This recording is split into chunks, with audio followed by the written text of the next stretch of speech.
Wahdatul Adyan, kesatuan hakikat ilahi dalam tradisi Sufisme. Dalam era global yang ditandai oleh interaksi lintas budaya dan agama, pertanyaan tentang bagaimana agama-agama saling berdialog tanpa saling meniadakan menjadi sangat penting. Dunia modern kerap menyaksikan ketegangan antar umat beragama yang berakar pada sikap eksklusivisme, yakni pandangan bahwa hanya satu komunitas atau ajaran yang benar. Dalam konteks ini, muncul wacana pluralisme agama yang menawarkan pendekatan baru terhadap perbedaan keyakinan. Salah satu gagasan yang mencerminkan bentuk pluralisme spiritual dalam tradisi Islam adalah konsep Wahdatul Adyan, yang artinya kesatuan agama-agama. Meskipun istilah ini relatif baru dan tidak ditemukan secara eksplisit dalam karya ulama klasik, esensinya sangat kental dalam literatur tasawuf, terutama dalam karya-karya Muhyiddin Ibnu Arabi, tokoh sufi besar dari Andalusia. Ibnu Arabi dikenal sebagai penggagas utama doktrin wahdatul wujud atau kesatuan wujud, yang menekankan bahwa segala sesuatu yang ada pada dasarnya merupakan manifestasi dari wujud ilahi yang tunggal. Dalam kerangka pemikiran ini, keragaman agama-agama dipahami sebagai bentuk-bentuk lahiriah dari satu hakikat ilahi yang sama.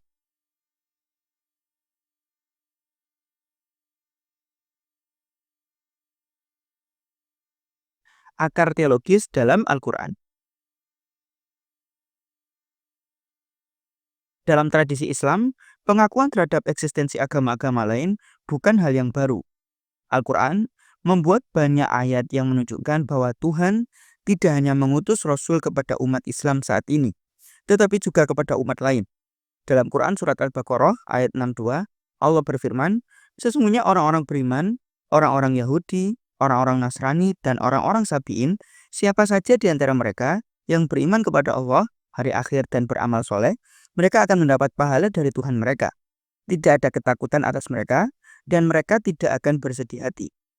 Ayat ini secara eksplisit membuka peluang keselamatan kepada pemeluk agama lain, selama mereka memenuhi syarat-syarat universal, yakni beriman kepada Tuhan, beriman kepada hari akhir, dan melakukan amal kebajikan.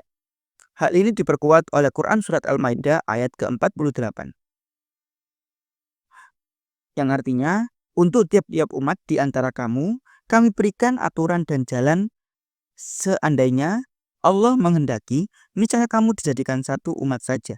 Tetapi Allah hendak menguji kamu terhadap apa yang diberikannya kepadamu, maka berlomba-lombalah dalam kebajikan.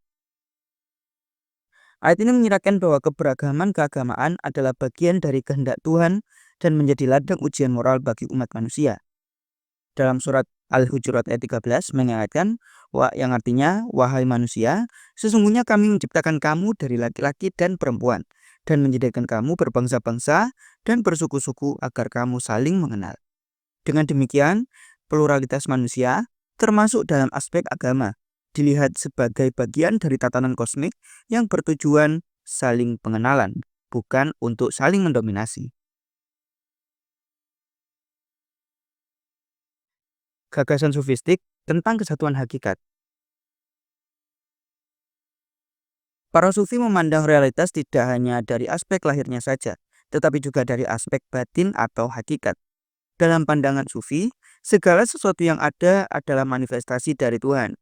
Karena itu, keragaman agama-agama dipahami sebagai cara-cara berbeda umat manusia menangkap cahaya ilahi dari sudut yang berbeda-beda.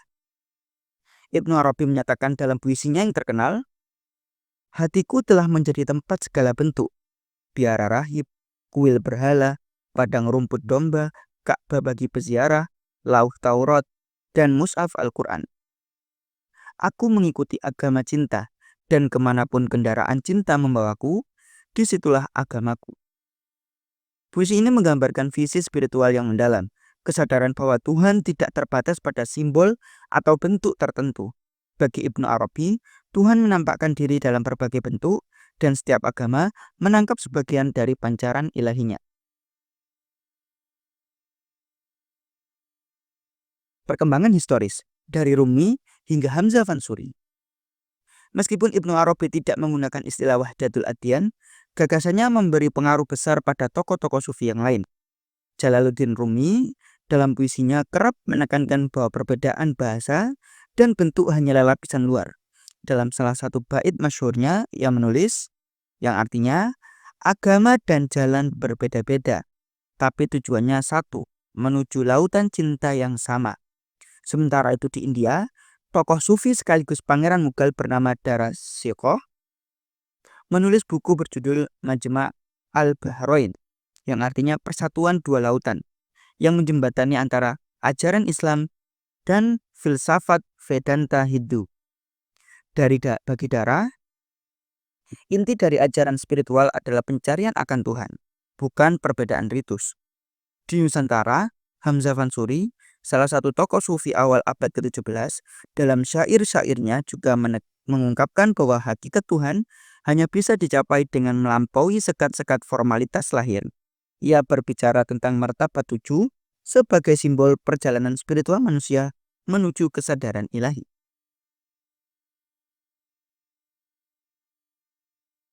Perbedaan antara wahdatul adyan dengan relativisme. Salah satu kesalahan umum dalam memahami wahdatul adyan adalah menyamakan wahdatul adyan dengan relativisme, yaitu pandangan bahwa semua agama sama dalam segala hal dan kebenaran bersifat subjektif. Padahal, para sufi tidak pernah menafikan perbedaan syariat, hukum, dan doktrin antar agama. Justru mereka menekankan bahwa di balik bentuk-bentuk yang berbeda, terdapat satu tujuan yang hakiki, yaitu Tuhan yang Maha Esa. Dengan kata lain, mereka membedakan antara satu syariat, yang artinya peraturan ilahiriah yang mengatur ritual dan hukum.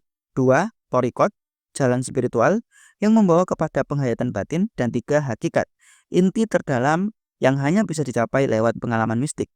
Konsep wahdatul adyan hanya berlaku pada level hakikat, bukan pada tingkat syariat.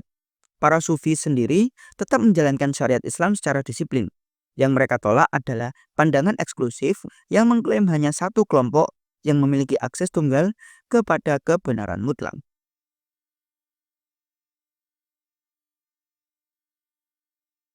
Kritik terhadap konsep wahdatul adyan. Walau syarat nilai spiritual, konsep ini juga menuai kritik dari beberapa kalangan. Di antaranya, 1. Risiko sinkretisme. Mengaburkan batas antar agama bisa menimbulkan pencampuradukan ajaran yang justru menghilangkan identitas masing-masing tradisi. 2. Penyederhanaan teologis. Menyamakan semua agama sebagai jalan menuju Tuhan bisa mengabaikan perbedaan esensial dalam konsep ketuhanan, keselamatan, dan wahyu. Ketiga, potensi disalahgunakan. Konsep ini mudah digunakan oleh kelompok yang ingin mempromosikan sekularisme atau relativisme ekstrim dengan baju sufistik.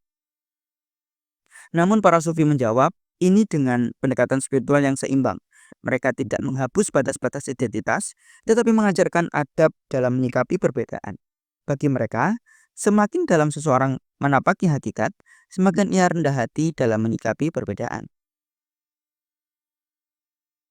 Wahdatul adyan dan relevansi kontemporer. Dalam dunia yang kerap dilanda konflik identitas dan kekerasan atas nama agama, konsep wahdatul adyan menawarkan sebuah jalan keluar spiritual. Ia tidak sekedar wacana filsafat, melainkan etika keberagamaan yang menumbuhkan. Pertama, keterbukaan dan toleransi. Melihat kebaikan dan ketulusan dalam tradisi lain tanpa merasa superior. Kedua, dialog yang otentik. Bukan debat teologis semata, tetapi perjumpaan batin antar umat beragama. Dan yang ketiga, kedewasaan spiritual. Menyadari bahwa iman bukan sekedar loyalitas tanpa ada simbol, melainkan hubungan yang mutlak kepada Yang Maha Kuasa. Dalam konteks Indonesia yang majemuk, pendekatan seperti ini amat relevan. Ia memungkinkan umat Islam untuk tetap teguh dalam syariat, namun bersikap lapang dalam pergaulan lintas iman. Kesimpulan, wahdatul adyan adalah cermin dari kedalaman tasawuf Islam dalam memahami Tuhan dan kemanusiaan. Ia tidak mendorong pelemahan identitas keagamaan, tetapi justru memperkuat penghayatan terhadap inti ajaran, kasih, keadilan, dan pengakuan terhadap kehadiran ilahi yang tak terbatas pada satu bentuk. Gagasan ini jika dipahami, secara proporsional dapat menjadi fondasi spiritual untuk membangun dunia yang lebih damai, adil, dan bersaudara dalam keberagaman. Melalui lensa para sufi seperti Ibnu Arabi, Rumi, dan Darashiqah, dan juga Hamzah Fansuri, kita diajak untuk mendalami bahwa agama sejati tidak berhenti pada bentuk luar, tetapi melampaui menuju hakikat, cinta kepada Tuhan dan cinta kepada sesama. Dan seperti dikatakan Rumi, di luar gagasan benar dan salah, ada sebuah taman. Di sanalah aku akan menemuimu.